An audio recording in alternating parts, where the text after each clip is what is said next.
Francisco, California. This is What's Left, a weekly political discussion challenging the mainstream left. I'm Eduardo with Andy Lipson, and today we have with us a special person because we have known each other for years. Okay. My very good friend Jake Schmidt. We have known, how do I introduce you? We have known each other since, how long, Jake, now?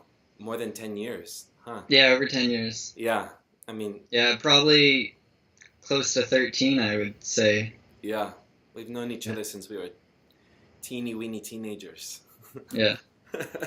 And on What's Left, we decided that when we do interviews, sometimes we may get experts and things like that, but our philosophy is really we just want to hear the thoughts and opinions of regular people, because we're regular people. Yeah, this platform really is just a platform for all voices, and we're trying to have different people. And I asked several people, and I asked my friend Jake if he wanted to come on, and he said yes, and he happens to be one of the first people.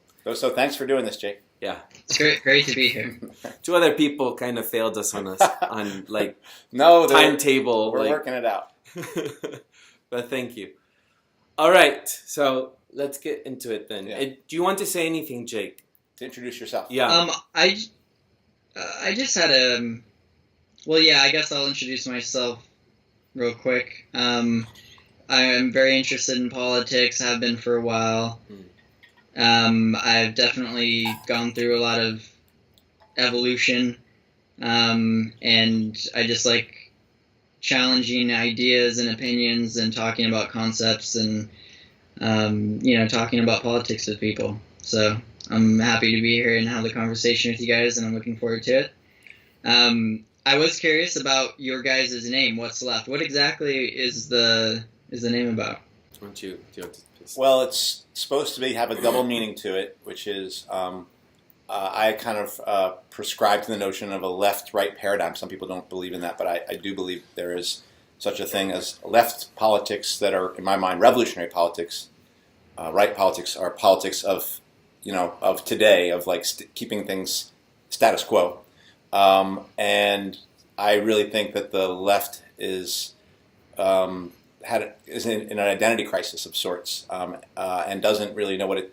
I don't believe it knows what it really stands for. It doesn't really stand for anything that's actually revolutionary or about change.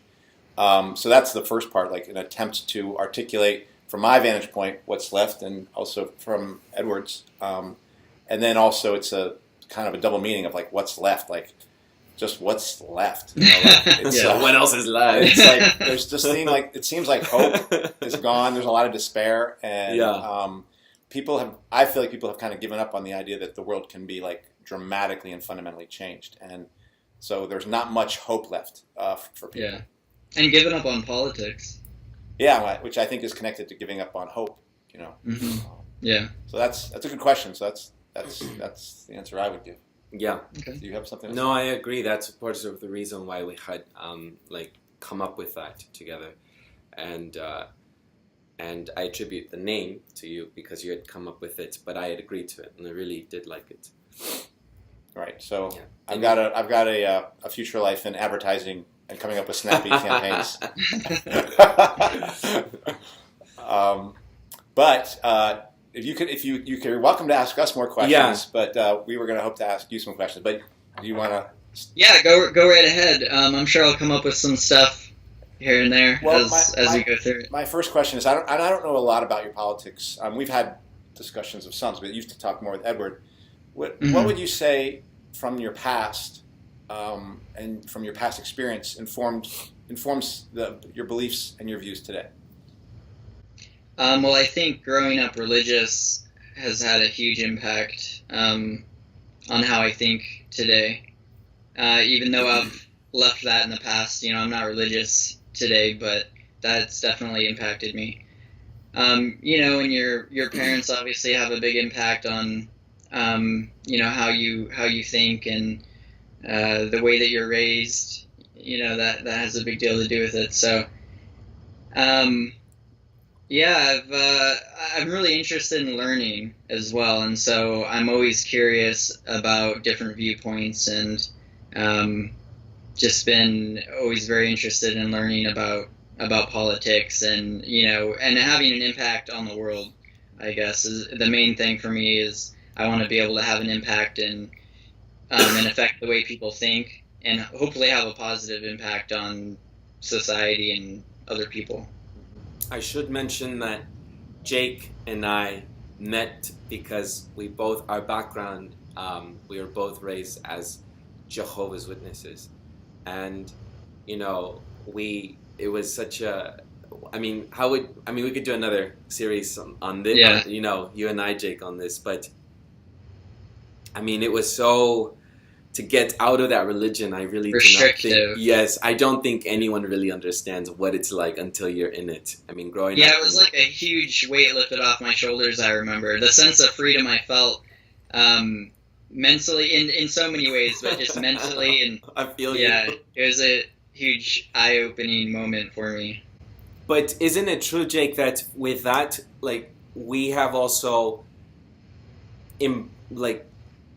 sought, it almost feels like other people, to me, just tell me if this rings true for you, for us, it was an empty, a void within us, because there's so much you're fulfilled, or you're completely grasp on this truth, you make it your own, that once you leave that, you need to fill it in with something else. As I almost feel that way, and we just researched with hunger that other people do not have, that we search and find and evolutionize in our way of thinking, because we were so indoctrinated to study, to believe a certain way, and then to fill that belief, we had to sort of look and search elsewhere to fill those gaps for ourselves. Wouldn't you say that rings true for you?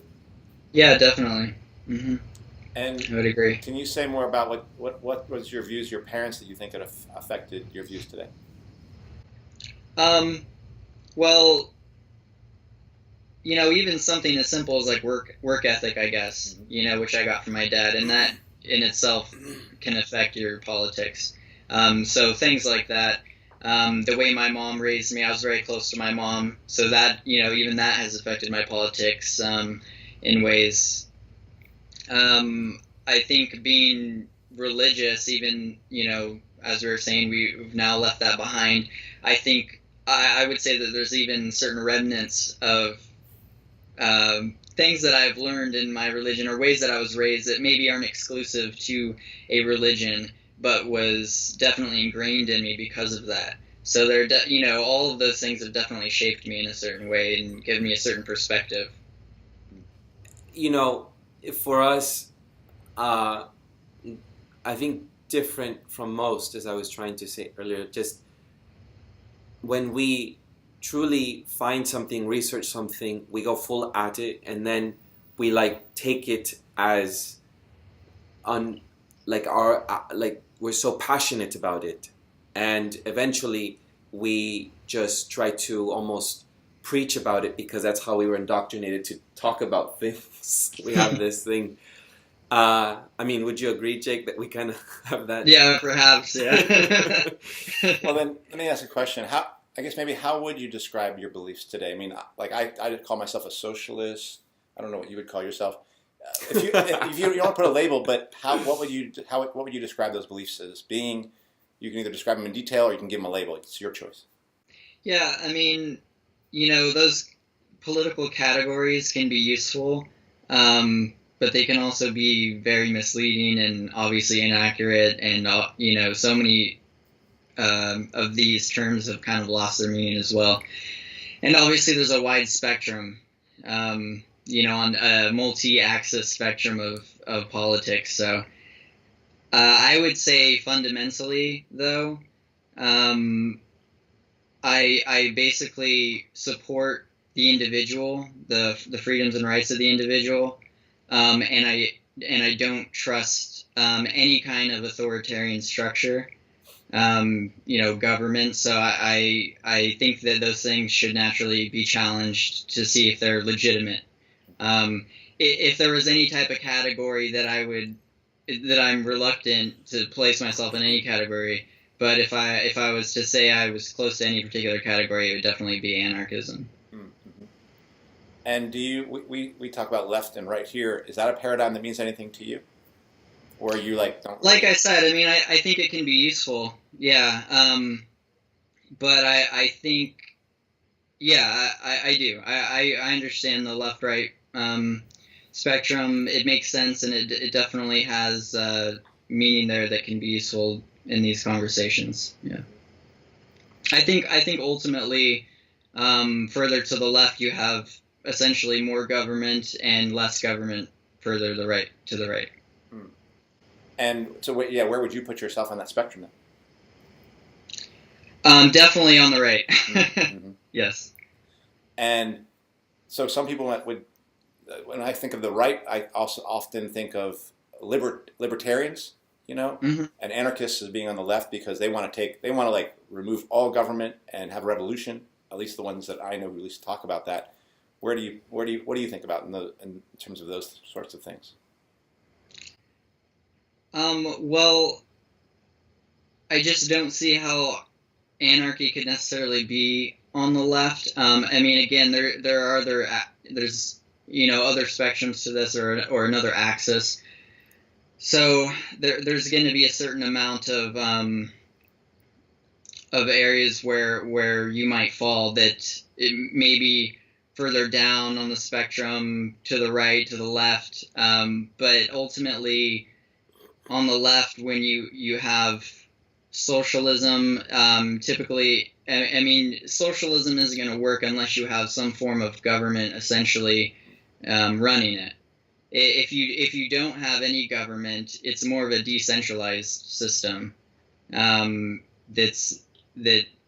doesn't need that government to drive people's decisions and the economy and other things like that. So I believe in more decentralized systems, and I do believe that people should be in charge of their own work and manage their own lives and not be told what to do. I don't believe that the government should be telling people they shouldn't be doing things that might be harmful to them, for example, things like that. And I guess within the spectrum of like Democrat and Republican, where do you fall on that kind of stuff? Those are where the categories really start to become kind of difficult because, Republicans today, they've changed a lot, as the Democrats have as well. I would say both the parties today, for the most part, support corporate America in a big way, and they use the government to do that. And it doesn't matter whether it's on the left or the right. You see this, whether it's through subsidies or other things that the government's using to, quid pro quo with corporate America. Maybe another question. So, in addition to questioning government control, do you also question corporate control? Yeah, definitely.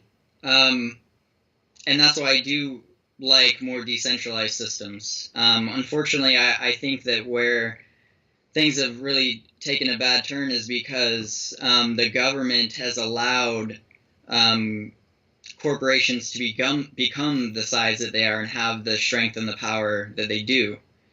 Without the government, they would have never gotten to that point in the first place. Do you have ideas about how the world could change? Like, what do you think would have to happen to have it be more in the way that you're thinking it should be? Well, again, I just want people. I think the main thing is to give people freedom to live their lives the way that they want. And I think that the freedoms and the rights of the individual should be protected over anything else. Would you say that you support capitalism? Yeah, definitely. I think fundamentally capitalism is essentially just the voluntary trade between any individuals. Well, how do you like? I think for me, it's how would you put capitalism and anarchism in the same field? Well, you don't. I mean, you don't necessarily need a government to tell you that you can own labor that or value that you've extracted out of like a farm, for example, or your property. You know, if you grow a farm and you put your labor into it and you produce crop, you know, it's you don't need a government to step in to mediate.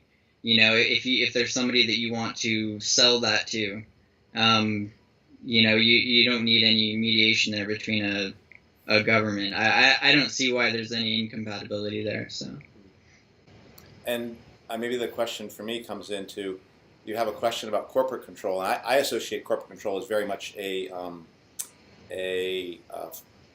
leads, or corporate control is very much a product of capitalism. So you must see that there can be capitalism without corporate control. Is that some notion you have of those two things, of having it so that we have capitalism but without the large corporations? well, yeah, I think there are natural mechanisms that would prevent corporations from getting so big, and even the idea or the legality of a corporation wouldn't exist without the government granting it such. But besides that, just talking about, you know, if we're just talking about the scope and the market that certain companies hold today, you know, or monopolies, I think there are just more natural mechanisms that would kind of prevent companies from conglomerating and condensing so much power. Mm-hmm. And if the government wasn't going to actually, because a lot of times people look for the government to control the corporation, which I think you would say no. From your vantage point, I think you're saying the government is enabling these corporations to develop. That's how I hear what you're saying. Yeah.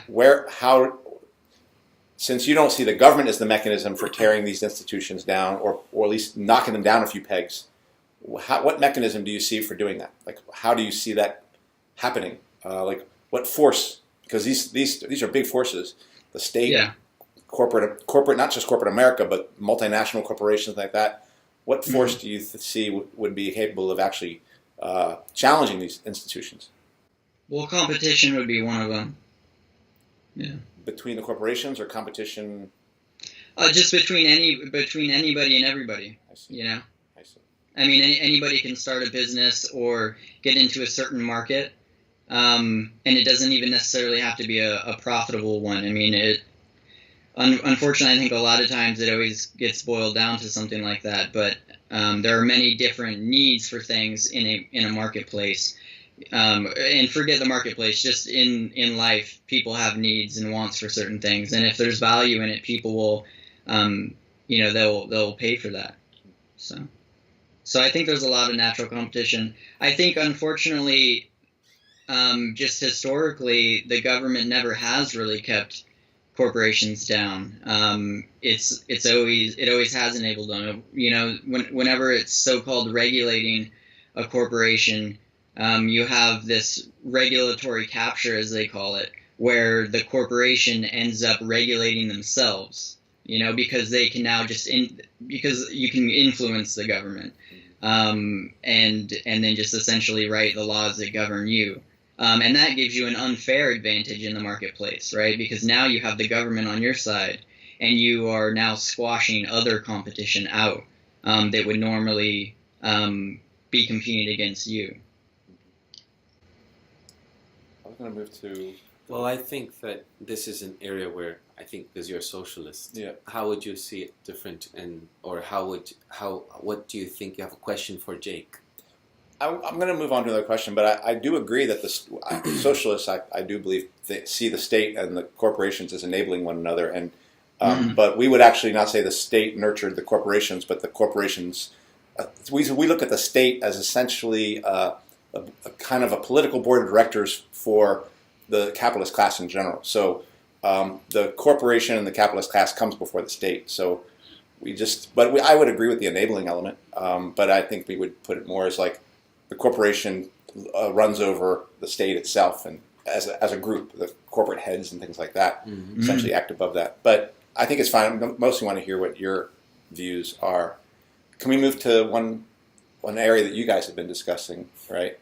I know that. Can I go there? All right. We have been discussing many things. All right. But I know that one of this is how I got to meet you, was discussions about race and racism. How would you, and Edward and I sometimes have some debates, but we have areas of agreement around, racism. How would you describe either your views around those issues or the debates that you and Edward have had?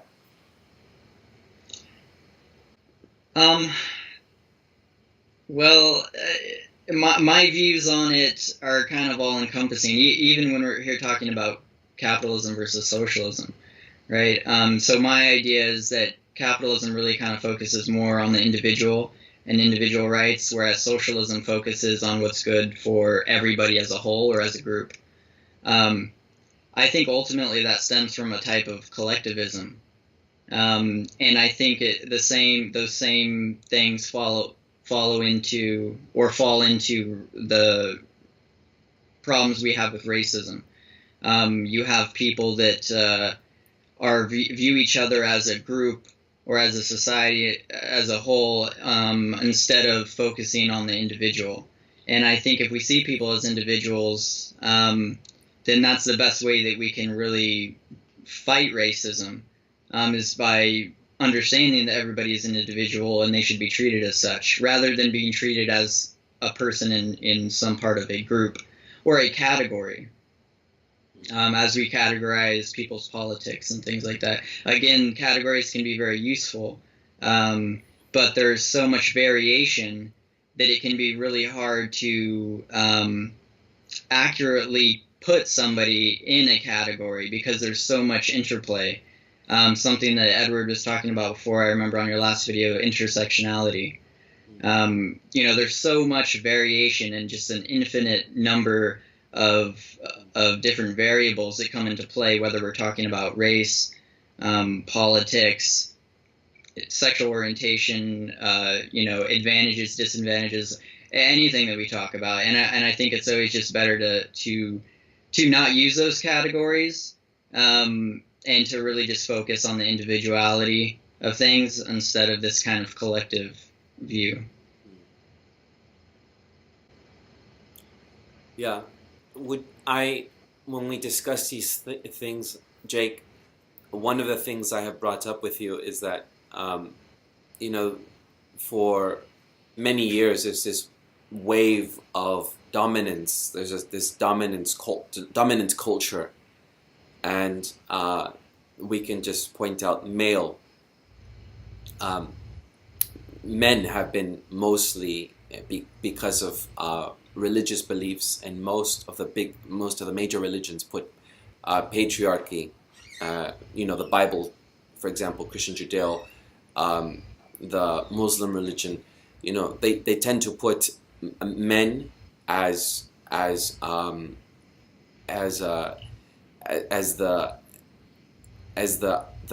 the better of the two sexes, right? These religions do. So when I think of what you're trying to say about individualism, I think people find themselves discriminated, like women do, because they're not allowed to do certain things, right? And then that's how things start grouping each other. They start teaming up with each other to find collective force to beat the patriarchal system imposed on them, so that they can vote, so that they can have certain jobs, right? Because before the 1930s, many jobs were not allowed for women, so that they can go into universities and apply to universities. And especially in this country, there has been those movements so that those things can happen for women.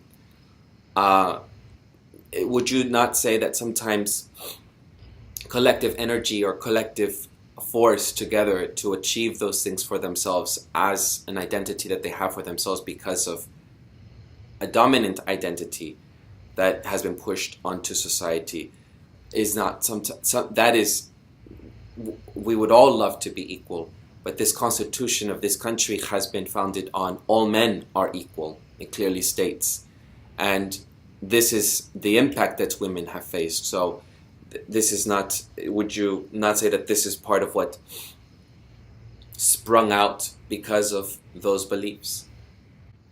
Well, I absolutely think that individuals should get together into movements in order to fight things that they think are unjust or that are unjust against an individual.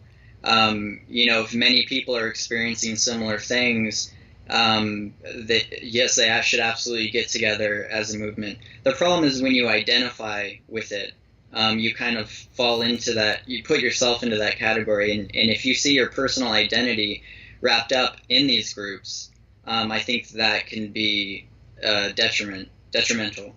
So, and I think there's also some nuance there, though, too, when we talk about this stuff. For example, saying that, like in the Constitution, all men were created equal, or that in the Bible says that, or most religions will say that men are better than women. I think there's a little bit more to it than that. I don't think it was necessarily just, oh, well, men are better than women, or if the Constitution was intentionally saying that, women shouldn't have certain rights. I do think there's a little bit more nuance in that. But I think the danger, again, just comes into identifying, get your personal identity wrapped up in these groups.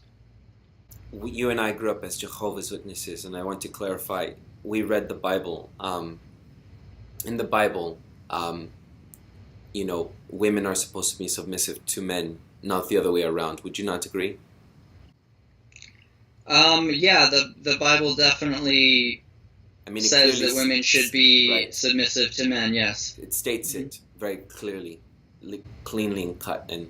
And in Muslim religions, women are supposed to be covered and men are not, right? Mm-hmm.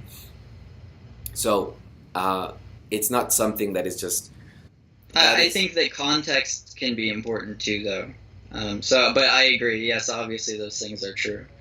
But there is a context to some extent for those things. What would you say is the context to that in the Bible? Well, I'm just saying the context of those times. Times are different. I mean, people have completely different perspectives than the people who wrote those books, like women in the workforce, for example, there's a context behind that. It wasn't necessarily just because men were trying to suppress women. There are reasons for that as well.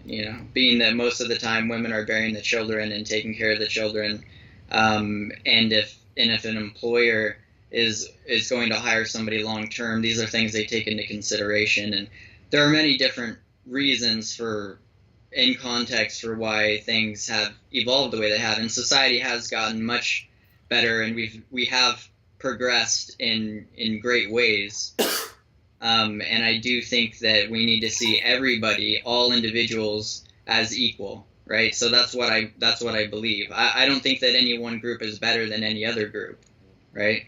Now, I know that we've had some discussions on our YouTube, What's Left. We've just talked about racism. In some ways, we talked about sexism and abortion rights, at least. We've definitely talked about nationalism.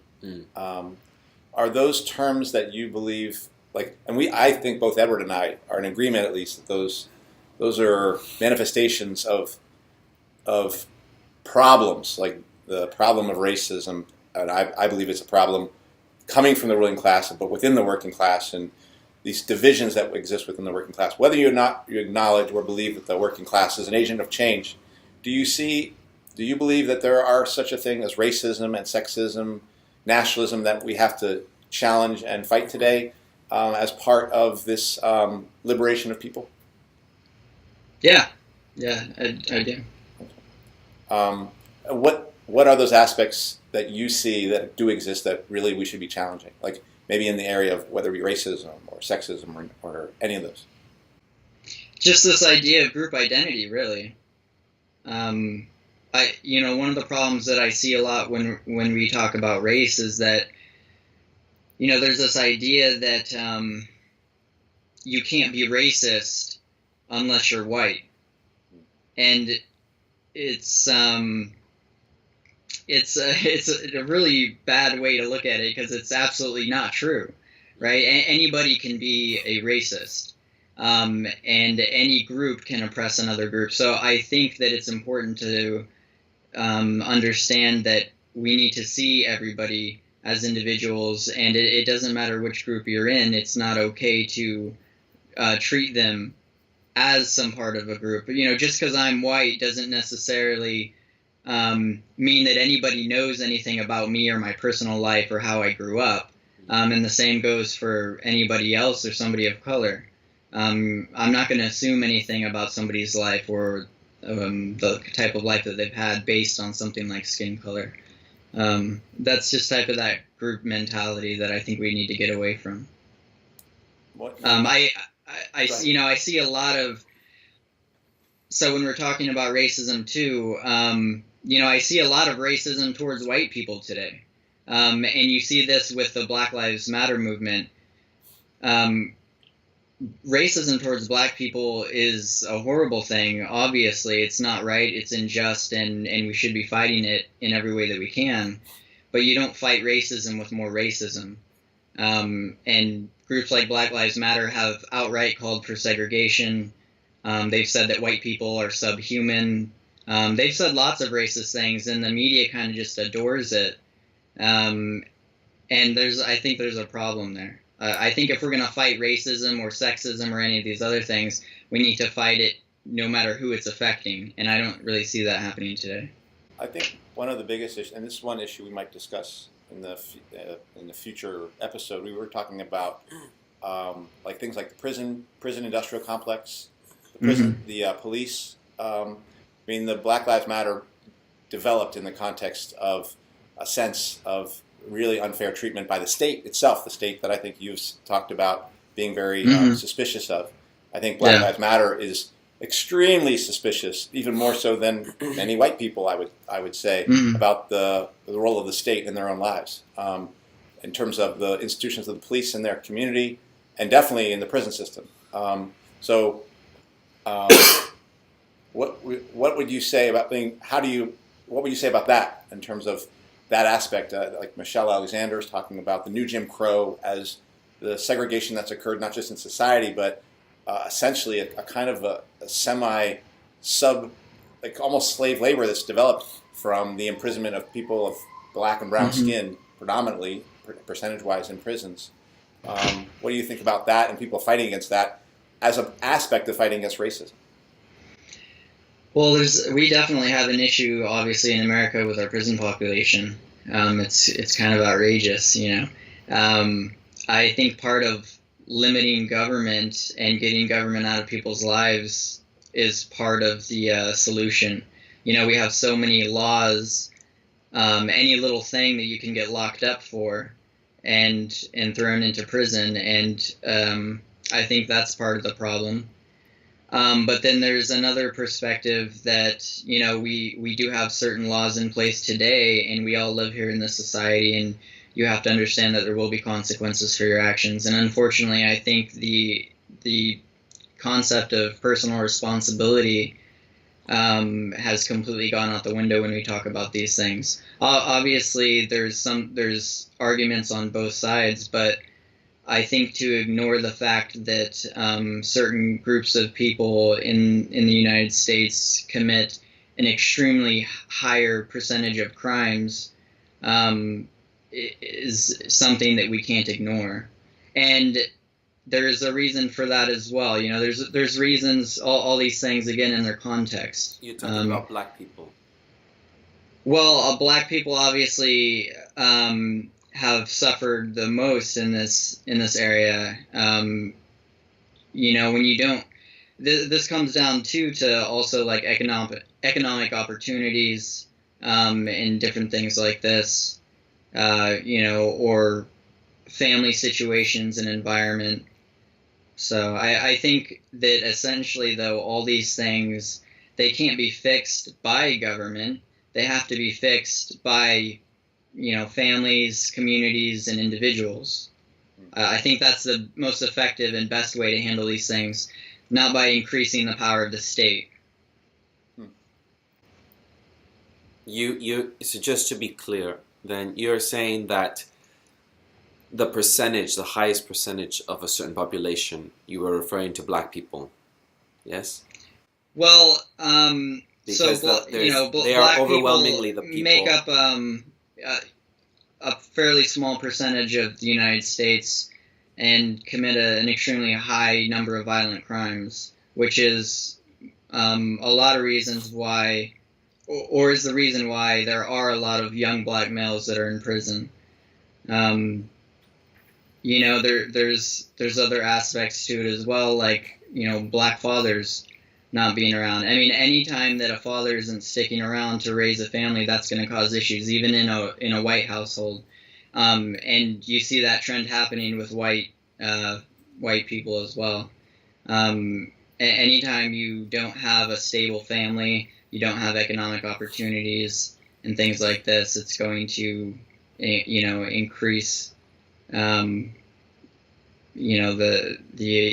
amount of people that are going to be locked up or getting into some other kind of trouble economically, financially.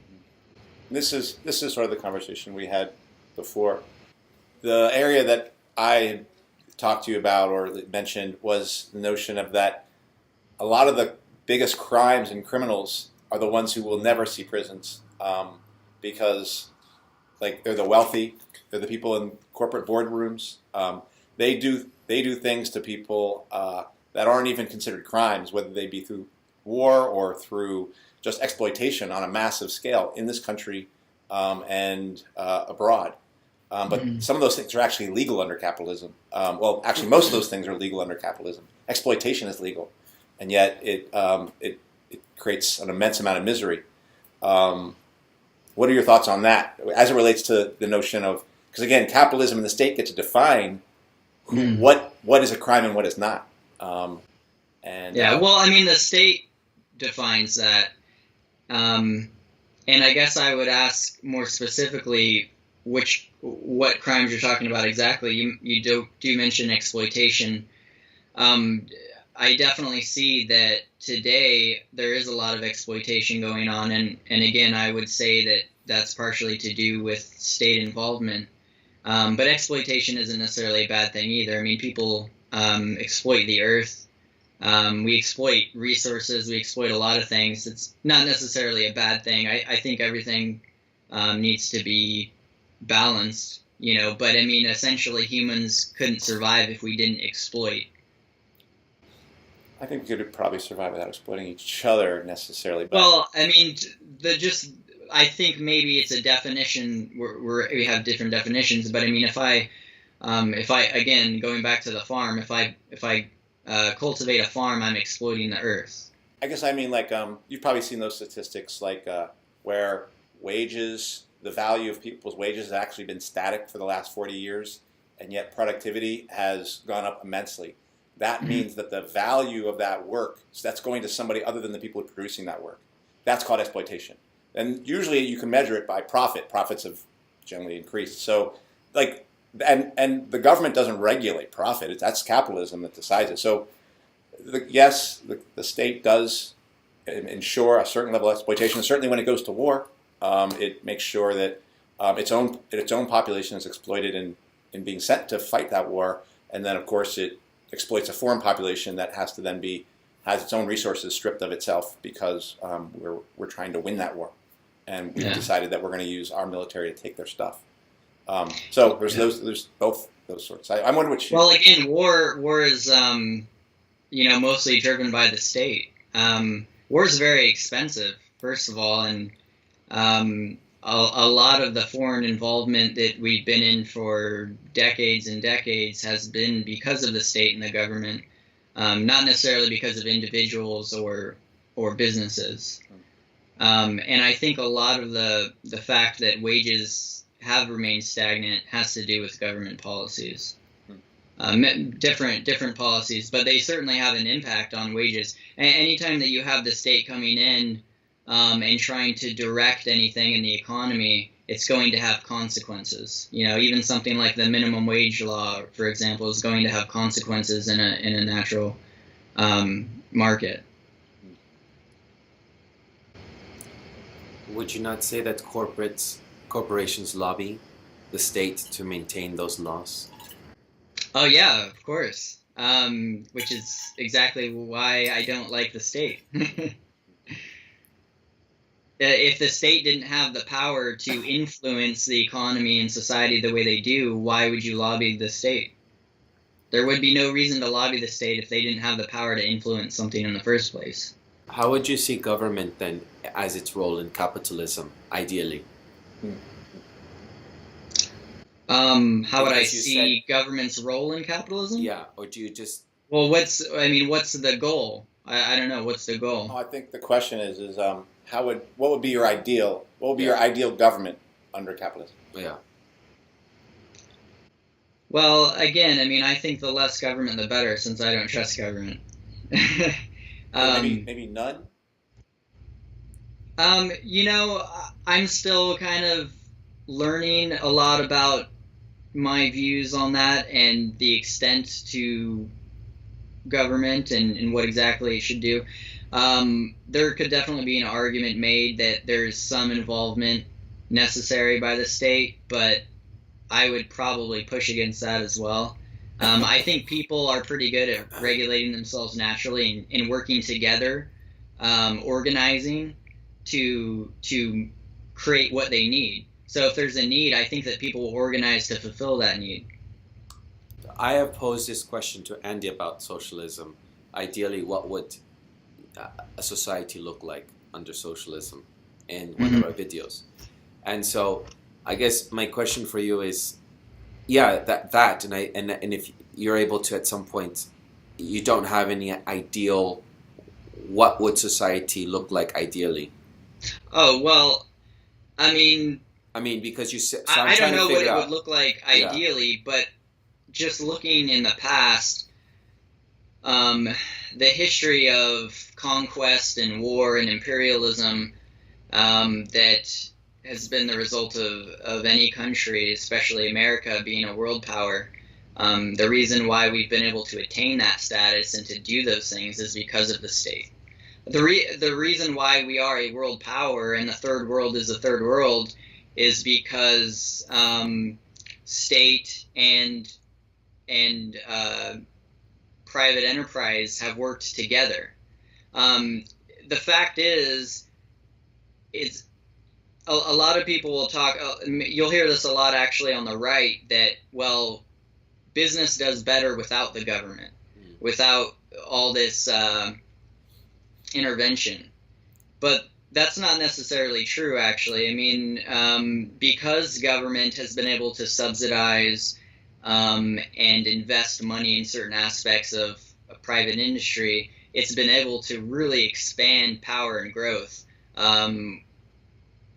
And there's some debate around this word, and I hesitate to use it because of that, but a lot of people will call this neoliberalism.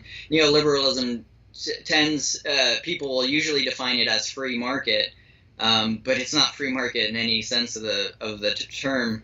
It's really strong interventionism, and that's since the early 1900s onwards is the reason why America has been so powerful and dominant, and it's why we've had a century of endless war. Is because the state has been able to push this through and raise the capital. We would have never been able to afford to even have most of the wars that we've had, right? If it wasn't for the powerful state. But what would ideally it to look like, Jake? Then, because I posed the same question to Andy, and he delved into it. Like you're saying, no. I'm a little bit confused, and maybe our audience will be as well if you do not clearly state. So, basically, do you have a vision of what, according to how you have come to understand the world and things, and you have your criticisms? How would an ideal society look like if there isn't? So there would be no government, just capitalism. I don't really know what my ideal society would be like. I just want people to have more freedoms. I don't support constant warfare. So government would not be in the picture?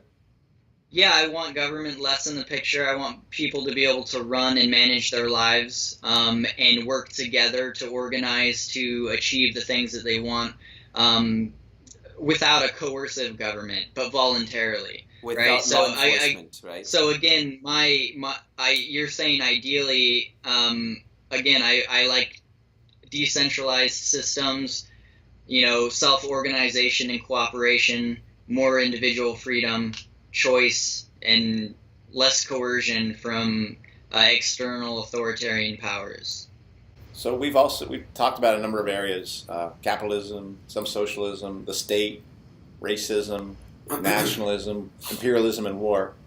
Are there other areas in your belief system that you feel like we haven't really touched upon that you'd be like, okay, these are some other areas that I think about, and that are things that are interesting to me, or that are big ideas, I guess? Well, yeah, I mean, there are a couple things, but I guess the topics we've been on have been pretty good. I mean, again, my main thing really is freedom and individuality versus groups and group mentality and socialism. And I probably would just want to talk about socialism a little bit more. I think that it's a very dangerous thing.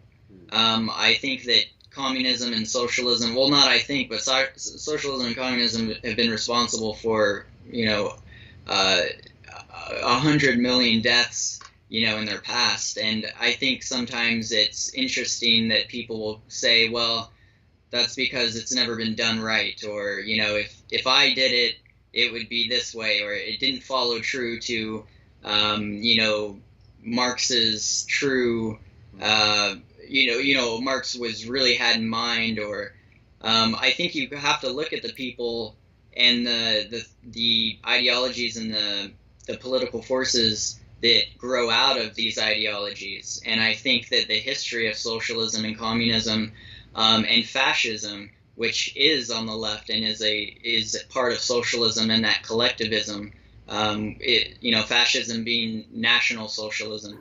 I mean, Hitler was leader of the German Workers' Party, and when he took power, changed it to the National Socialist German Workers' Party. I mean, so I think there's a lot of history there that's usually overlooked, and I think it's dangerous. And if you look on the right, the far right, you haven't really seen. The worst case you get, the further right you go, you have less and less authoritarian governments and more freedom and individuality. So I don't think it's a bad way to go. You don't think what's a bad way to go? To the right, to the far right, the extreme right. Even if you look at the extreme right in this country, I really don't think that they have the influence and the power that people think they do. And obviously there's there are those people out there that are extremely racist, and you have these white nationalists and supremacists, different people like this, and even neo-Nazis now that maybe they'll place themselves on the right side of the spectrum for different reasons. But none of these people really have any power or influence, I think people, for the most part, flatly reject those kinds of ideologies. I think the left has far more power, whether it's in education, media, society, and it really is a resentful, hateful type of ideology, and it is based on collectivism. And racism grew out of collectivism. It grew out of this idea, this old archaic idea of collectivism that, it doesn't matter who you are as an individual. You came from your ancestors, right? This certain line, and you were judged based on your ancestors and that group that you came from. And that's really where racism comes from, and it's this idea that because of your ancestors, or because of phenotypic differences, like your skin color, that this somehow affects your personality and your character. And I'm saying no. Those things tell us absolutely nothing about the individual. And it shouldn't be used in any way to define people's individuality. And they shouldn't have personal identity tied up in these concepts and these ideas and these groups. Yeah, I mean, they definitely have been used to actually, certain stereotypes, properties have been used to definitely oppress people, or been part of the ideology of oppressing people as well as the institutions. I don't think we have a lot of agreement on that part, because obviously, at least for me, I don't see the answers as existing to the right. When I think about the working class, you can't have a national working class that solves anything. That is ultimately just capitalism. Marx talked about the international working class, and I obviously believe that that's something that's possible. Although when it was tried in Russia, it briefly succeeded and then was beaten. Now, I guess the question I would ask is, what have you made of? Well, maybe we can move on to our. No, go ahead. Yeah.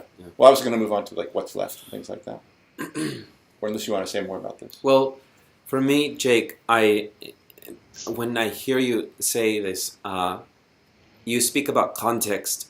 I just want to maybe be clear on what you mean when you say that there isn't any difference between people because of phenotype differences, right? There aren't any intelligent differences, but just the phenotype, right? Like skin color, eyes, and hair color, right? That's just like mice, right? Black and white mice, but they're all mice, right? They scare people. Or scare elephants. Well, they're the most obvious differences between us, right? Yeah. But probably the least important. Mm-hmm. But what would you attribute then for, like the legacy, or not legacy first? What would you attribute to the high dropout rates of African American students? Honestly, I think a lot of issues that certain groups face in America has to do with many things, but I think culture has a lot to do with it. And I do think that the identity politics and the politics of the left, that to me, I personally believe to really push this kind of victimology, I think it really is detrimental to people. And, and I see that it's a very common thing that I see, unfortunately. People have a bad attitude about things and they act a certain way because of these things that are pushed onto them. Yeah. I guess then. So Edward sent you a few episodes of What's Left, and you've heard those. And I'm definitely interested in building the left. In a sense, it sounds like you would see more the solution is building a right, if I understand it properly. What did you make of the stuff you heard from our episodes? Wait, do you remember which episodes you saw? Well, gun control and racism. Okay. Yes. So, the gun control. Well, first let me say this: the two things that popped out about those videos to me, for one, was the intersectionality that we're talking about, and again, it brings me back to this idea of collectivism and groups and differences.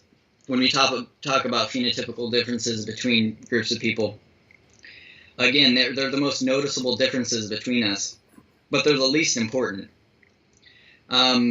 Yet we're being placed in these groups and being told to identify ourselves personally based on these things, when really there's so much variation and so much more that we have in common. And whether you're talking about genetically or advantages and disadvantages in an intersectional type of argument, there's so much variation in an infinite number of variables. And really, we have a lot more in common than we have differences. And genetically, groups of people, because you can divide people into populations, and if you look at these different populations, you'll see genetically that you have there's more variation within populations than there is between populations. So there's like 80% of variation genetically is within groups rather than between groups, right? So there's been this huge facade pulled over everybody's eyes to focus on these differences that are really meaningless. And I would say that's my same argument for intersectionality, to act like skin color or sexual preference or attractiveness or any of these other things are the most important differences that we, have and identify with in these groups. And focusing really on what divides us, I just think it's a bad way to go about it. Do you think that we should not celebrate diversity? Oh, no, I absolutely think we should celebrate diversity. And in order to celebrate diversity, we have to admit that people are different. Yeah. Otherwise, there's nothing to celebrate. But I think that the episode we had about racism, from our vantage point, was about noting that certain groups found themselves more under the gun, more in prison, more having wealth, less wealth relative than other groups. Even as a teacher, and I do believe in this, we actually have to look and see how our grading system doesn't just affect students, but we disaggregate it in relationship to income levels, grades, race, so you can see how are different groups performing in your class. You need to know, because we don't believe that everyone's having an equal experience under capitalism. So how do you define these groups, though? That would be my question. I mean, why are we looking at it like black and white, for example? When we're talking about prison population or wealth, right? Why is it simply, black people make less money than white people? How are we defining how are we defining these two different groups? I mean, it's been a long tradition under capitalism to basically divide people into those things, which I agree with. But we have to see that this division has had impacts on particular groups, so that they have both historically and presently are not experiencing the same thing that everyone else is experiencing, and it's an inequity that we actually have to attend to if we're ever going to actually unite. Because I don't think we can unite against our common foe, which I don't think is just the state, but I think the state is part of it. But will be corporate America as well, unless we actually deal with It's like if your brother or sister is down, you've got to figure out how to help them get up and fight alongside you. I think that's kind of the idea about why we have to see this, because otherwise only one of us goes forward. It won't just be white people liberating ourselves. We'll actually have to do it in a diverse struggle. But part of that will be recognizing we don't all face the same experiences, and we're going to actually have to count on each other to recognize those things that other people experience and unite and join with them in opposing those things, even if it doesn't directly affect me. But it does affect me, even if sexism doesn't affect me in terms of I have to be whistled out going down the street. But sexism does affect me as a male worker who is counting on women workers to be part of a fight against capitalism. And so in that regard, sexism is a deadly thing in against our cause. So it's the same thing with racism and nationalism, those sorts of things. You have to. I feel like we do have to recognize these inequities if we're going to actually try to solve them. Well, I think a couple things. I mean, historically, out of monarchies and dictatorships and despotism and fascism, socialism, communism, historically, any group of people has done much worse under those systems than they have under capitalism. Minority groups under a free capitalist society with free and equal opportunity has the advantage of no matter who they are, where they come from, they can rise to the top because it depends more on your merit rather than your group. But again, I would say, how are we defining these groups? So, for example, when you say white people, I mean, I'm trying to figure out what you mean by that because, there are white people, as we call them, come from many different places, many different ethnic backgrounds. So do black people, right? I mean, black people come from many different places, many different ethnic groups. So again, we're kind of dividing people up and putting them in these groups, and I don't think that's really helpful, and it doesn't tell the whole story because there's so much variation. For example, when we're talking about this specifically in economic terms, there are there are certain people, and it depends too. Even if you're an immigrant who comes to this country, a first-generation immigrant, if you were born in this country, that can it on itself can have more of an impact than, for example, your color. Right? People come from other countries to America, and they work extremely hard, and they get ahead, and they become very successful. So you have different ethnic backgrounds within the group that people will call black people that do extremely well. Black Indians do extremely well. In fact, black Indians and Asians do better than white males do in terms of income. I mean, so there's a lot of variation here, and I think South Asians, Indians, or indigenous Native Americans. West Indians in particular.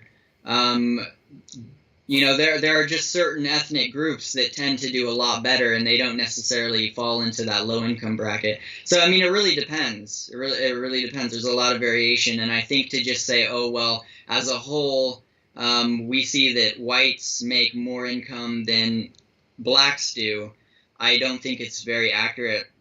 And I just think that there's a lot of, you have to look at it in its context.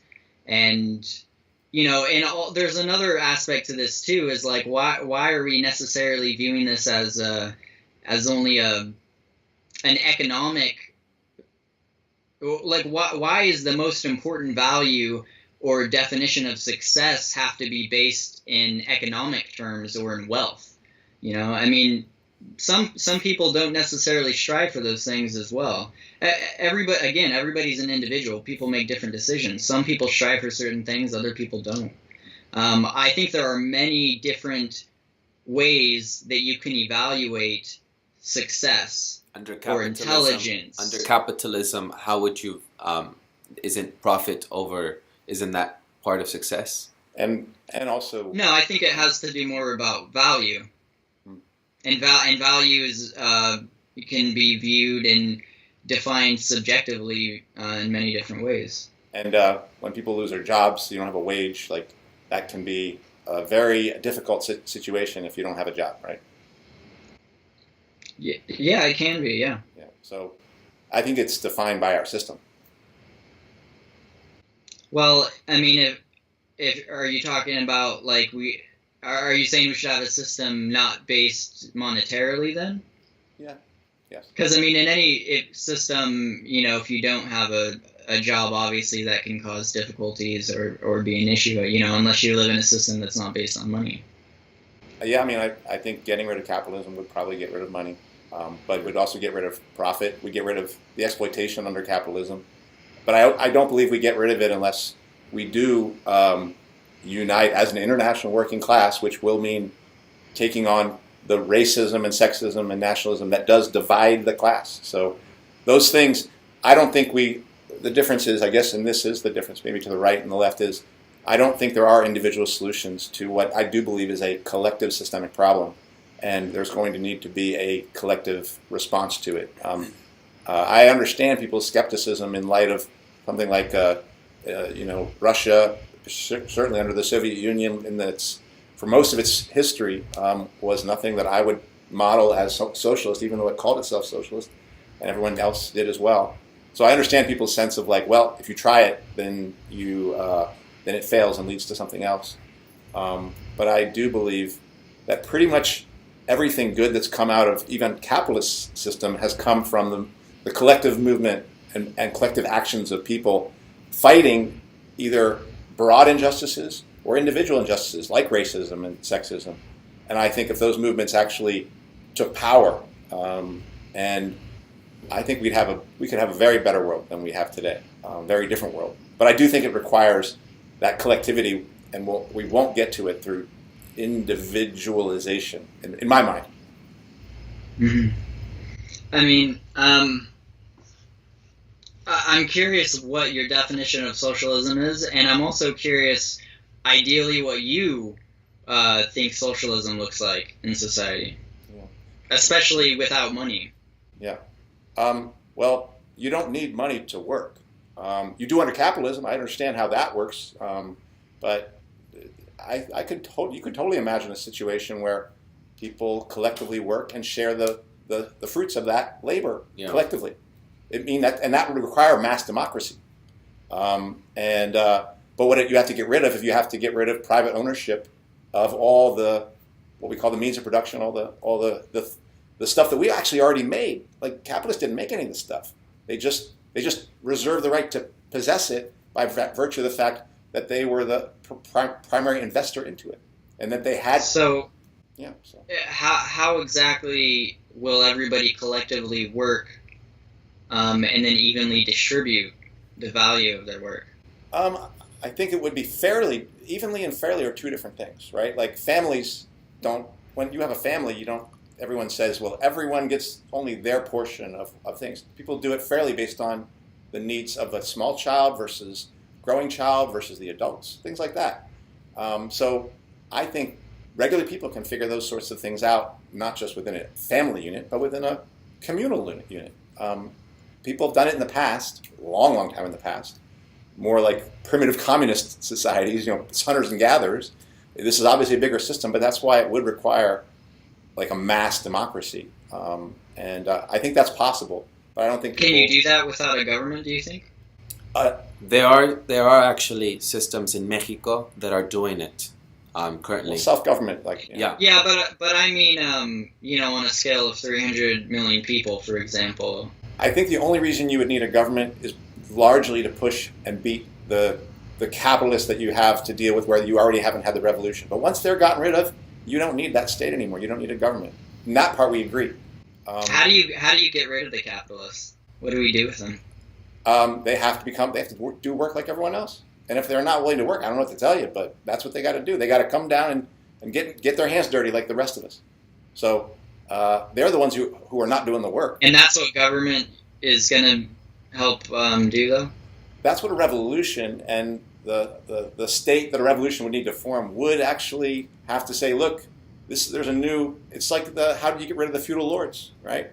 Come on down. It's not, it sounds to me like there would be a lot of violence and death involved. Well, there's violence and death even under capitalism. Yeah, there would. I mean, it's not going to be a peaceful thing necessarily, but it would to end the violence of capitalism would require force, but collective force. Historically, people basically have to have their personal things taken from them at gunpoint, and many times people are just exterminated, like in the gulags. All the successful farmers were killed because of the poor people revolted over them. And then nobody had anything to eat because, of course, they couldn't actually organize to run a successful farm because they didn't have one in the first place. Not everybody is equal, right? People have different abilities and talents, and I think it's an interesting idea that everybody is somehow going to be able to work on the same level, and then somehow figure out how to distribute fairly based on people's needs, especially without a government. I think that's partly why we're doing the interview today, is to there's lots of views on these sorts of things. I don't think we're going to necessarily agree by the end of today on these things. Maybe we should do some. Yeah, I just wanted to ask you. You mentioned something about race, and I agree with you. I don't know how much we agree, so I'm just going to ask you: do you believe that race is socially constructed? I believe it's socially constructed. It depends how you define race. Well, I think it has been socially constructed by part of it ignorance, and also as a way to repress people to justify exploitation. So you think those are the only two reasons? I did not say that those are the only two reasons. I said part of it. So I do think that those are the main big ones, but there are other ones that also have contributed to race being constructed to society. I think people tend to look ignorantly and see, you're one color, he's another color, and therefore you're different than I am, when we could be we're so much similar, maybe in genetics and, ethnic background, if we really dug deep. But people kind of, that is sort of the first view, I think, right? That people just sort of look at that because we phenotypically look different. So that is one way that race is constructed socially. And people group things in colors because it's a natural thing to do. Our minds automatically group things by putting reds with reds, greens, or yellow greens with greens. Children do it all the time. They sort things out. And I think that that's one of the causes that I think people do it out of just being out of human nature to categorize things, because complexities, right? So that's one big factor that is just part of human nature to categorize. Then the other one is repressive justifications for doing things. And I'm not saying whites against blacks. I'm saying, Japanese against Koreans or anything. Just races in general, even in Aztec cultures, had to justify themselves to enslave other tribes. So I'm just saying that those are the two major reasons. I'm not saying that they're the only. I'm just saying that those are two. So those are how I have come to understand how race is socially constructed. Would you agree with that sort of assessment? Well, yes, to a large extent, race is socially constructed. Because I agree with you that we're the same, but socially, people don't see that. And it's largely because of these two, I would argue, major ones. Yeah. There could be other ones that we could mention, but these are the two major ones, I would think. I absolutely agree with you. People, they can't see past it because we're being put in these groups, which is exactly why in these categories, which is why I don't support that type of thinking. And the intersectional argument does the same thing, except it has a multiplicity of different categories that it uses to blind people to the fact that we're a lot more similar and we shouldn't be divided in those ways, because it doesn't tell us anything, I think we're going to have to agree to disagree on some stuff here. Right. And we found common ground as well, like some of these things. The notion of the state, I think I can agree with that. I don't think I agree that it's the primary thing, but I think that, and obviously freedom, I agree with that. About how we're going to get there, I think we have big disagreements. Yeah. I would like to push you a bit more, though, both of you guys, really on the history of the left. And you don't even necessarily have to go to the extremes of socialism and communism, but just looking at the Democratic Party, the history of the Democratic Party. Yeah, we criticize those two parties. Yeah, the Democratic Party is the opposite of what we're talking about. So no, and I'm not saying that you guys fall in that category, but that is on the left spectrum, though, and these ideas and these concepts come from that same type of ideology. No. The left is independent. It's not. The Democratic Party is a corporate party. There's nothing. I understand how there are people, liberals, and even that's one of the problems with the left right now is the degree to which it's becoming recaptured by the Democratic Party. But no, the Democratic Party is an enemy of our cause. So what's the ideology then that leftism represents?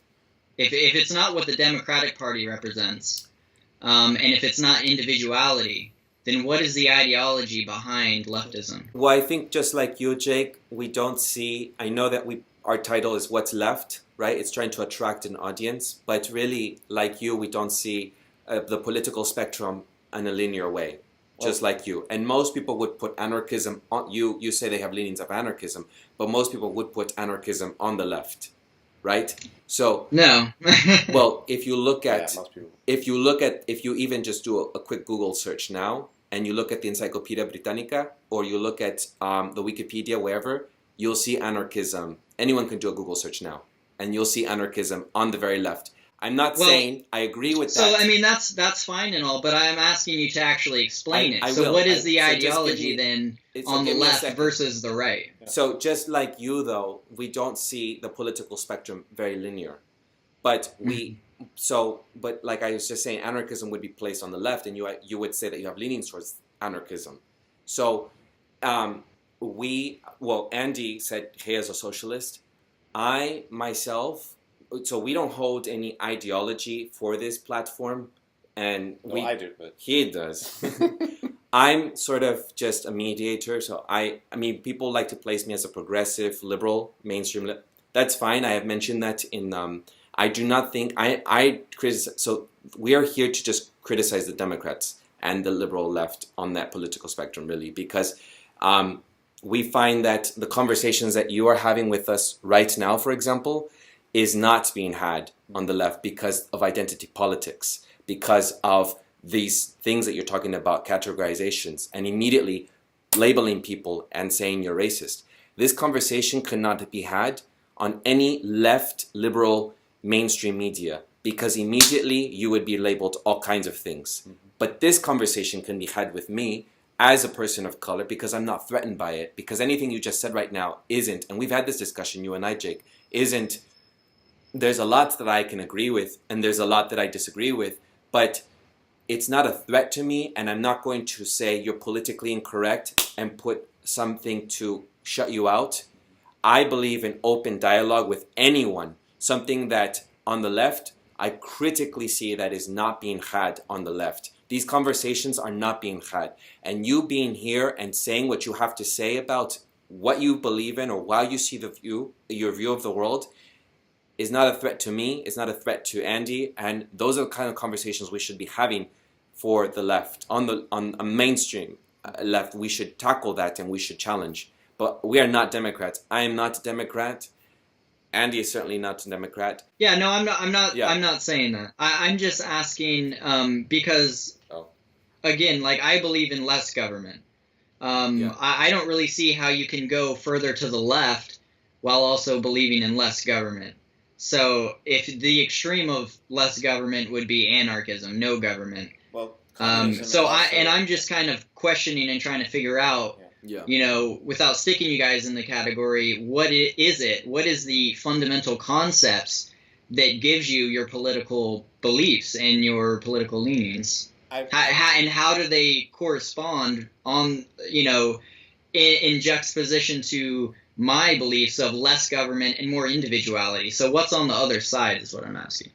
Yeah, I mean, I would also echo what Edward said about this is an important conversation and it does need to be had even if we disagree on some stuff. I would also agree with Edward where he characterizes historically anarchism has been part of the political left, particularly revolutionary anarchism. Big Bill Hayward was one. There's many like Emma Goldman, people who have had a lot of impact on the political movements in this country for workers' rights and things like that. There are people who believe in less government, but still believe that government should be influencing major aspects of life. Yeah, here's where I agree with the anarchists, the revolutionary anarchists, which is I also am fighting for a world with no government ultimately. That's called communism. The state of communism internationally would really not require government because everyone would be workers.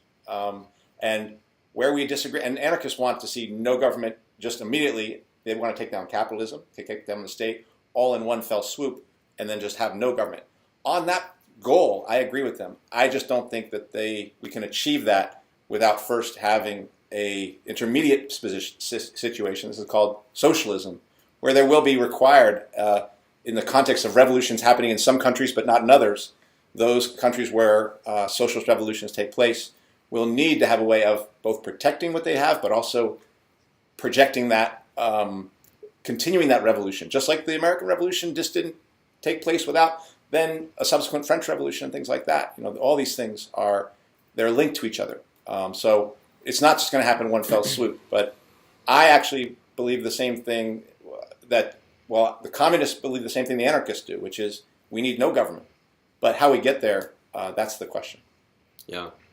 Yeah, I guess I'm just still trying to figure out exactly what communism looks like without any government and how that would operate. I mean, I would ask you the same thing. I mean, because again, because things have to be distributed, right? Right. I mean, my version, the way I see these things of individuals have rights and freedoms to own what they produce. But what I would also I would challenge you and ask you, according to you, what society exists in the world where capitalism exists with very less government involved? Like, I do not see it. What you ideally are trying to you're ideally trying to hold on to as your position. I have not seen it in the world, right? You can criticize the socialists, right, because you have many examples, but there have been revolutions to try to achieve that. But yet, I have not seen anything of what you're talking about to achieve it at all, even to try to even attempt it. So what you are trying to ideally hold on to, I have not even. I mean, I don't see it measurable. I see capitalism and corporations hand in hand, and unless you point to some country, some society, I have not seen it, and I have seen capitalism and corporations hand in hand. Yeah. So I think that, again, we're just striving for less government. I mean, obviously, governments are extremely powerful, and pretty much every country in the world, especially the developed countries, they are where they're at today because of government, right? It's helped them achieve what they have. So obviously, once you have certain established mechanisms of power, they're going to want to try to hold on to those. I mean, once you grow government, it's pretty hard to make it smaller at that point. Government never gets smaller, right?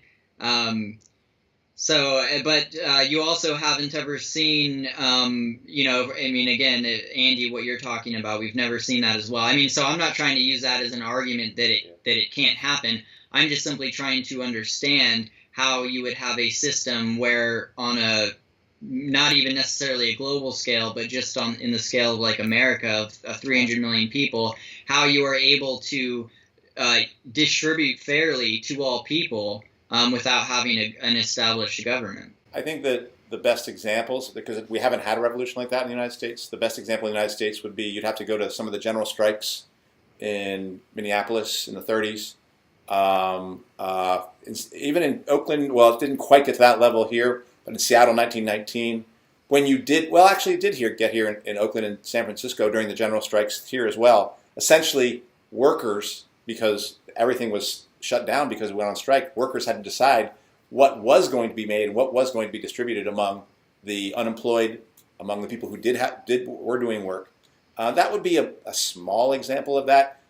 That would have to then be generalized across larger strikes across an entire nation. That is what happened in Russia. It only lasted. Well, and under Castro as well. But any time that we've seen this occur, it hasn't actually worked. Not under Castro. There were never any workers' councils in Soviets that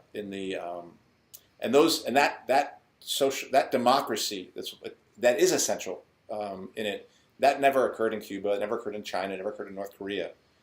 Those were not. Well, it's never occurred anywhere because the government ends up just co-opting the movement in order to take power. Well, all I'll say is we have. And there's never been a single revolution of workers, ever anytime in the world, to overthrow capitalism. Yeah, it's never happened. They happened. I mean, Marx predicted it was going to happen.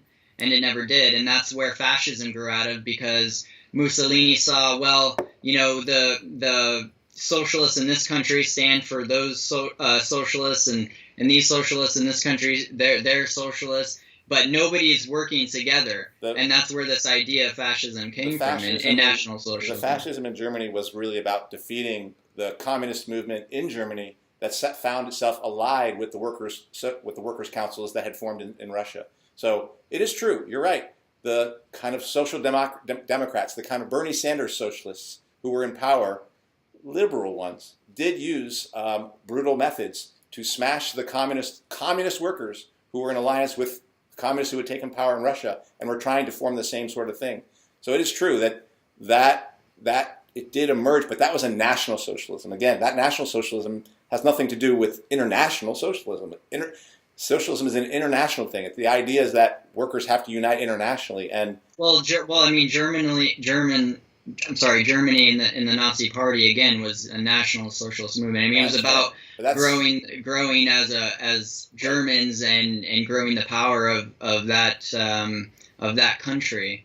Yeah, but it grew in opposition to communism, not just in the World War II, but under World War I when the Russian Revolution had happened. So those socialists were very clear. Those socialists who helped form the Freikorps, the first brown shirts under World War I Germany, they knew what they were doing. They were trying to defeat Bolshevism and the Russian Revolution in any way they could by killing workers who were forming workers' councils in Germany. And those workers who were forming those councils, who wanted to do exactly what you were talking about, which is how do we as workers run our own society for ourselves, just like they've just started doing in Russia, those workers were defeated by fascism. So fascism is on the other scale of communism. It's not.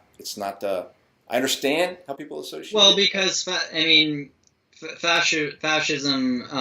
is essentially the government or the state controlling private enterprise. And they fuse up, but it's whereas socialism actually runs it, right? So fascism fascism runs it, and then socialism basically says, well, you produce it, and we'll tell you what to do with it. Yeah, that has been the association with like kind of state-run capitalism that the Soviet Union became. But again, I'm not. You can't have that. You can't have exploitation under a different name. And in my mind, call it socialism. This is partly why we do need to rebuild a left that actually reminds itself what it's about. I think. So is the left about workers then? Yeah, essentially. I hope so. Yeah, I think it needs to be. Yes, I think it needs to be about workers finding their real power. But it's not. Ultimately, I believe they're not going to find that power just as individuals. They're going to have to unite collectively. And that is where we will be able to determine our own future. So what if enough people collectively decide then that they want to kill a minority of people, for example, the wealthier class? Well, I don't know. I guess we'd have to see when we get there. But I would say it depends on what they want to do it for, right? Like if they find they had to do it in order to actually make sure that we were going to not have World War III. Maybe that's what's going to have to happen, because capitalism is going to destroy not the planet. The roaches will be fine, but I do believe capitalism and its competition is going to ultimately make it impossible for most humans to live on here with any sort of life. So it just depends on the stakes. Like, yes, all revolutions have required some sort of force and violence. I'm not going to abstractly say, oh, we want to kill this many people to do it. All these things will have political aims behind them. Just like to abolish slavery, it did require the South being destroyed. It required that because the South was going to the Southern, the Southern landowners weren't. Well, not the South, but the Democratic Party had to be.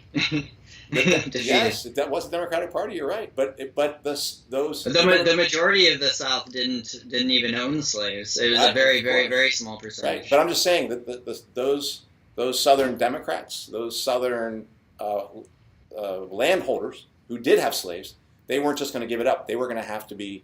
It was going to have to be taken from them by force. Will our revolution require that much violence? I think the more organized workers are, the less violence it requires. The Russian Revolution, more people were killed in the making of the movie about the Russian Revolution by the famous Russian director than were actually killed in the Russian Revolution itself. Now, after the revolution happened, then the capitalists were like, you can't take our stuff. And then they came in, and then things got a little more difficult. But that was not initially. Actually, the revolution let free the people they had actually captured, who were their enemies, because they were done with the violence. Those same people reorganized armies to come back into Russia and got them. I'm not saying they should have killed them. A lot of people die in the aftermath, though, too, because I mean, like in Venezuela, for example, I mean, you have people that they can't even purchase food. There's no food or other basic commodities for them to use, and I guess that's why. I'm just saying that there are you have these communists. Once they take over, even if maybe in Russia a lot of people didn't die during the revolution, how many people died after? Well, there was a counter-revolution that was organized by countries that were initially aligned with Russia in World War I, and they went in with armies directly and armies that were proxy armies. So yeah, it had to defend itself. It's true. But that blood is not on the hands of the revolution. That blood's on the hand of the capitalists. Because they're the ones who weren't going to let them live alone. They were like, no way you're doing this. So. Yeah. Well, I mean, it's,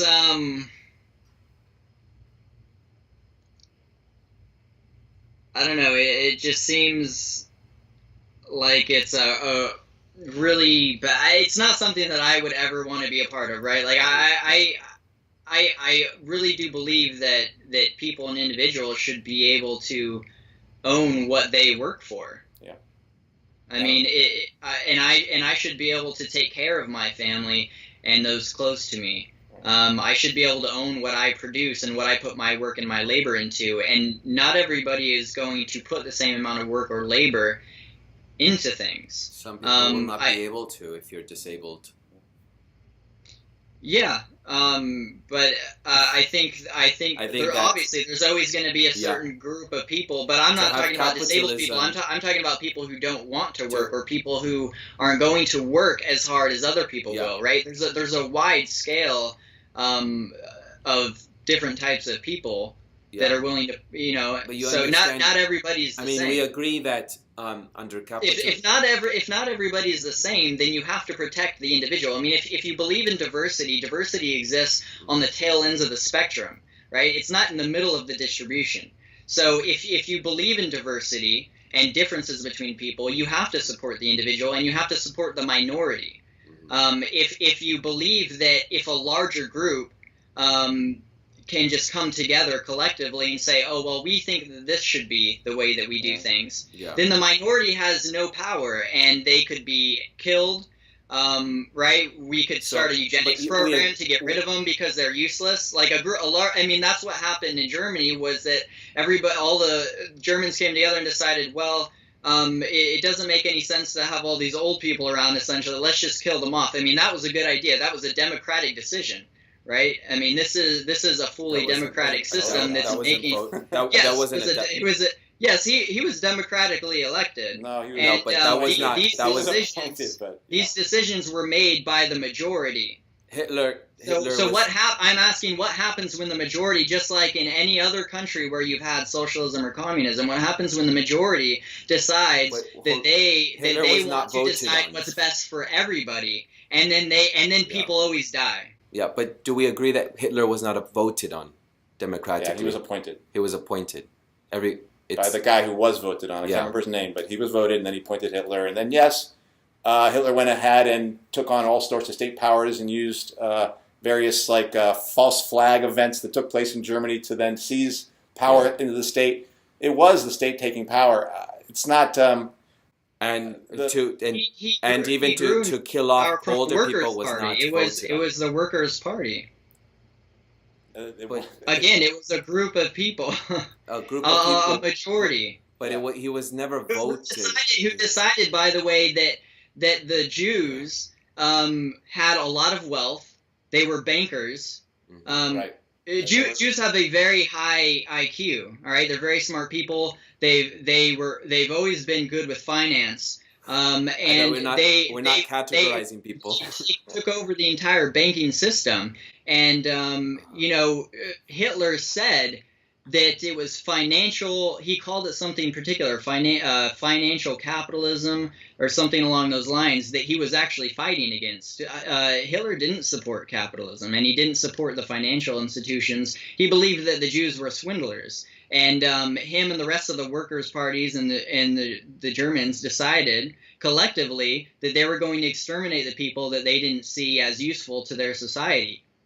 As then, as now, there was as it did in the gulags and in Cuba. No, there was a left, like just in this country, there was a socialist party in this country that was anti-Chinese, right? Yeah. Socialist. So it's not like there hasn't. Socialists tend to be racist because they have that collective ideology. That's where their ideology. Again, and this is partly where this whole thing of establishing what the left really is, because no, that's not our tradition.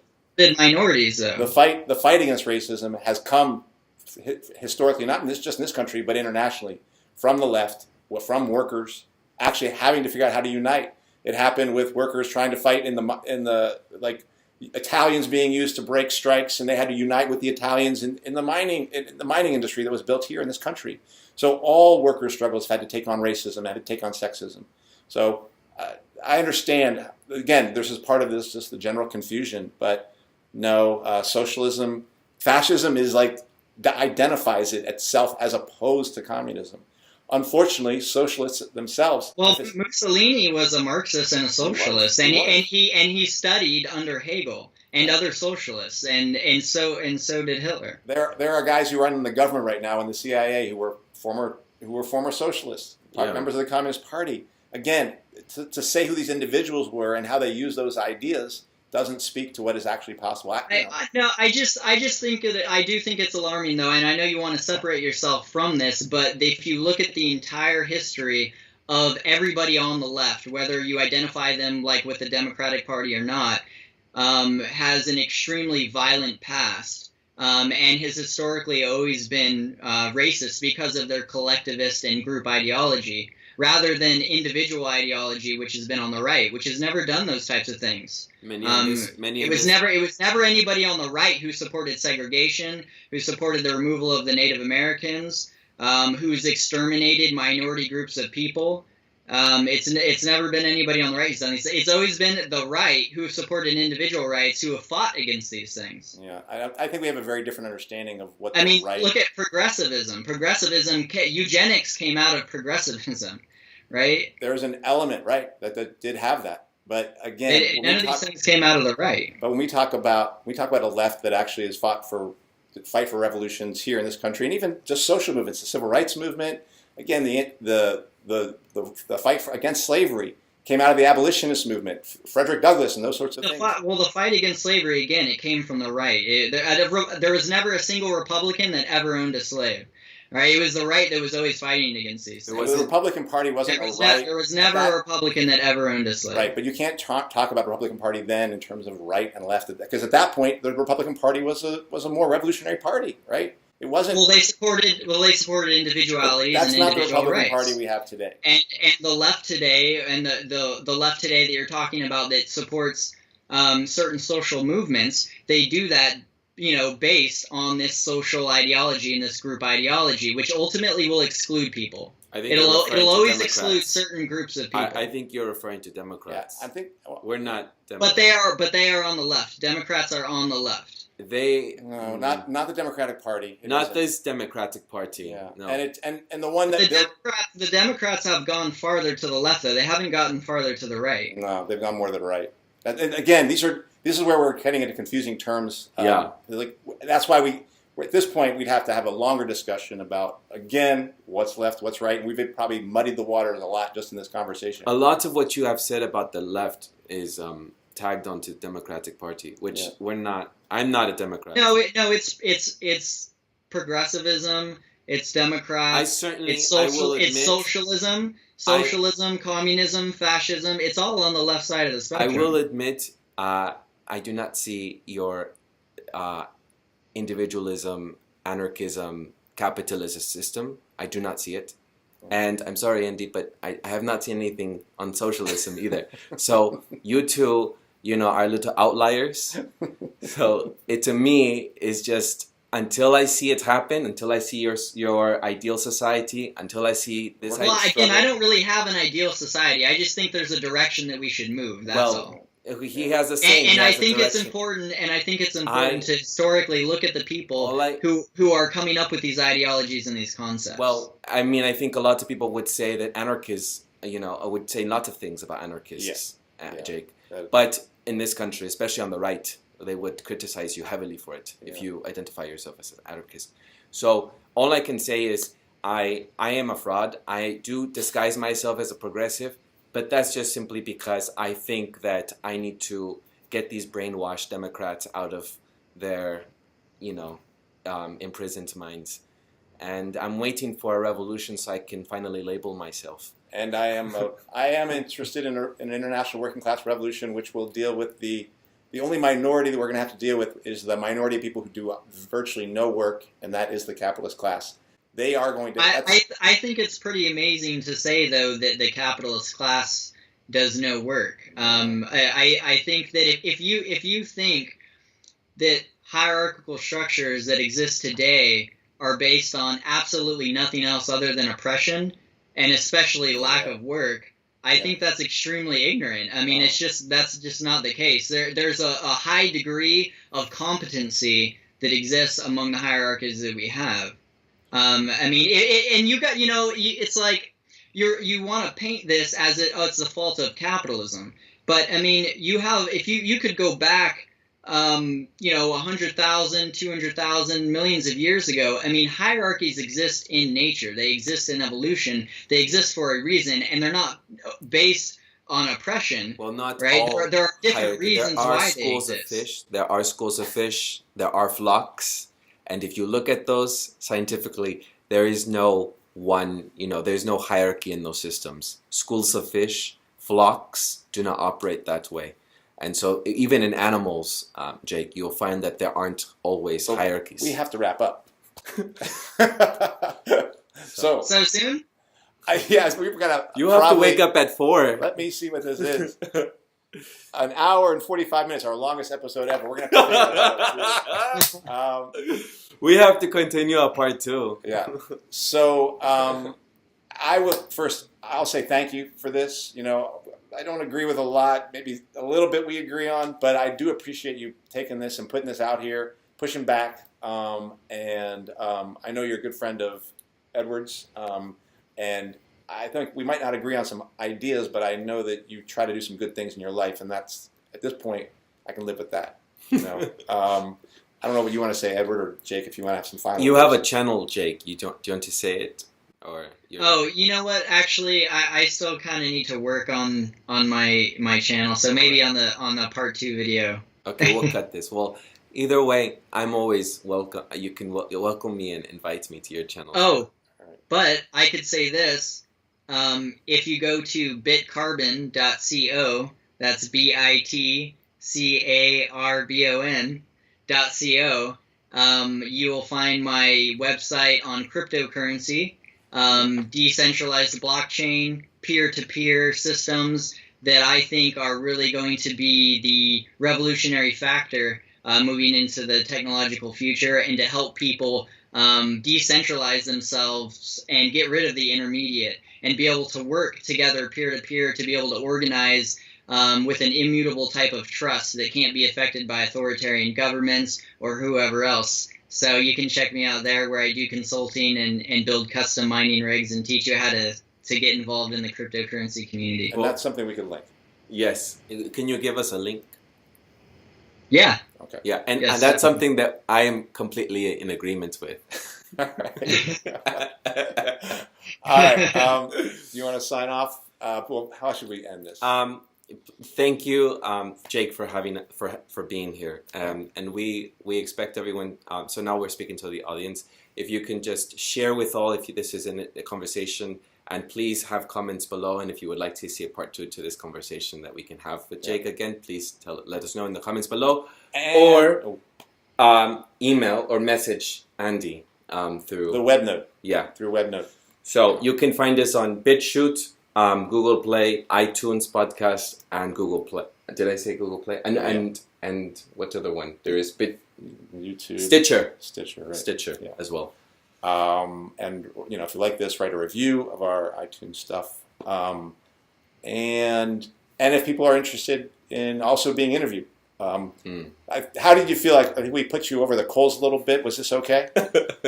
No, it was great, Okay. and I do really appreciate you guys. I enjoy the conversation, and like you were both mentioning before, it's something that is absolutely necessary for everybody to do, is to have these debates and conversations. I think as soon as we stop having these debates and conversations is when we're really going to have a problem. So as long as we keep the conversation moving. So I really appreciate it. Thanks for having me on, guys. It was great. All right, we're going to say goodbye then. All right, bye. Jake. Take care, Okay. Jake. Take care, Jake. We'll see you.